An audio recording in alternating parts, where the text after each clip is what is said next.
Iran, U.S. mediator's secret letter to Mojtaba Khamenei has been surfaced, adding a new twist to already complex back-channel diplomacy. Pakistan is said to have delivered a special message to Iran's Supreme Leader, signaling quiet but active diplomatic engagement in Tehran.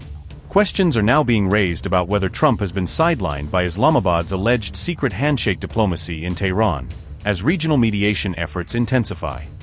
Pakistan's Interior Minister Mohsin Naqvi reportedly delivered a special message from Prime Minister Shehbaz Sharif during his visit to Tehran.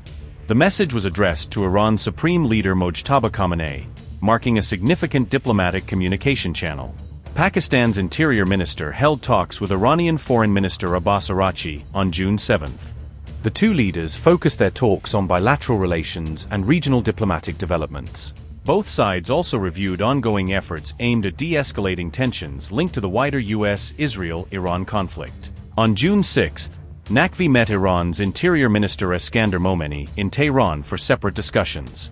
Those talks focused on strengthening border security cooperation and addressing drug trafficking across shared boundaries. The two sides also discussed joint strategies to counter-terrorism along their border regions. Pakistan stated that the visit was part of its broader mediation efforts in regional conflicts. Islamabad has positioned itself as an active player in attempts to reduce tensions between Iran and the United States.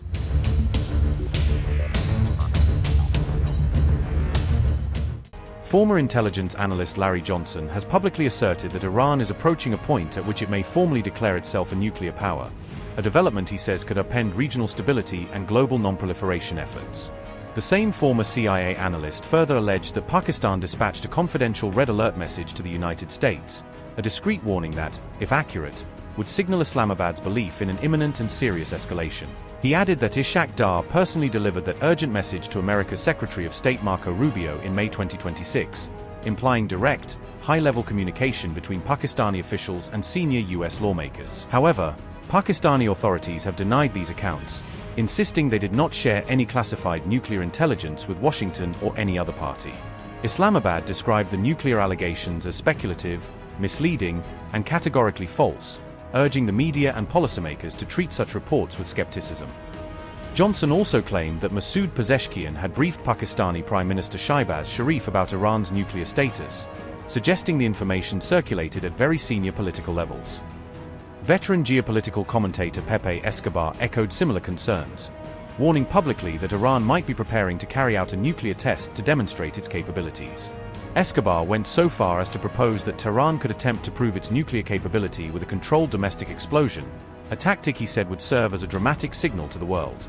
Johnson argued that recent shifts in US rhetoric toward Iran are not coincidental but are instead connected to perceived advances in Tehran's nuclear program, prompting Washington to sharpen its public posture.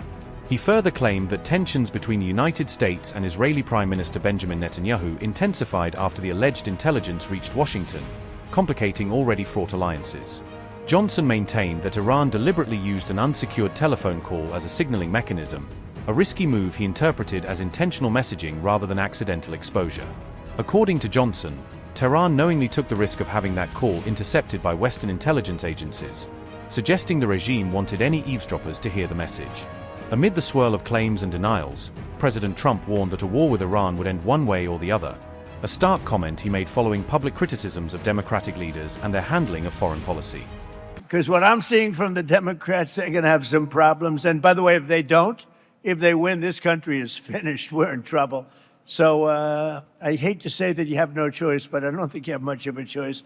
These are some very sick puppies that I'm looking at that are running for office. And on the other side, I call them the Democrats, D-U-M. You take out the B. A lot of people don't know dumb has a B. You take out the B, and you change the E, you put the U, and you have a Democrat. But their policy is just outstandingly bad, and it's really bad for the farmer because we were having record stuff, and then we had to put out a fire. We had to extinguish a nuclear weapon, a capable nuclear. This was going to be a very capable country that was going to have a massive nuclear presence, and we weren't going to let that happen. Nobody wanted that to happen. And we've largely finished that, you'll see. One way or the other is finished. It's either finished with a piece of paper or finished a more difficult way, although you could say a much easier way. As you know, with Tehran, they have no navy. 159 ships in 4 days. Even Ken is impressed by that. 4 days, 159 ships at the bottom of the sea.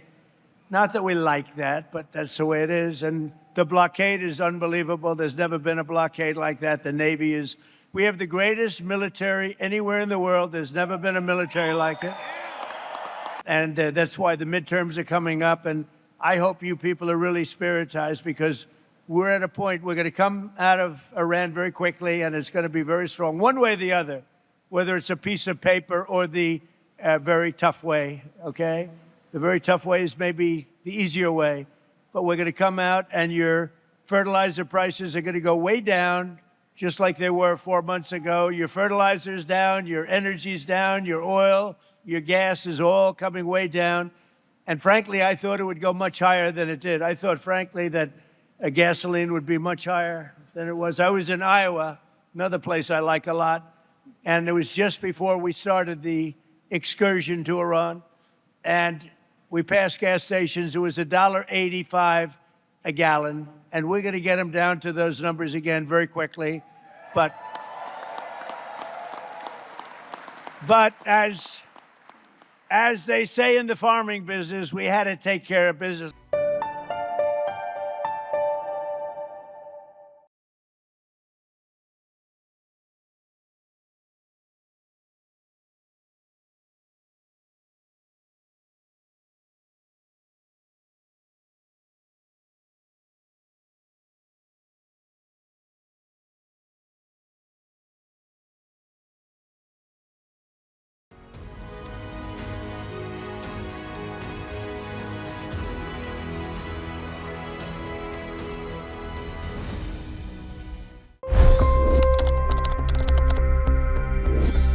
$25 crore गरीब गरीबी को परास्त करके बाहर निकले। For the good of our nation, let's work together and let's truly make America great again.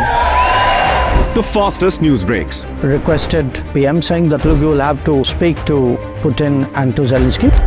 The biggest news makers. The relationship with India is probably the most important bilateral relationship the U.S. will have for the rest of this century. The capital delivered quite an election result today. Expert analysis.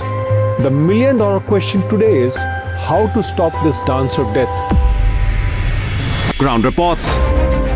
I'm standing at the crossroad of the Kumbh Mela. Behind me are more than 100 entry ghats.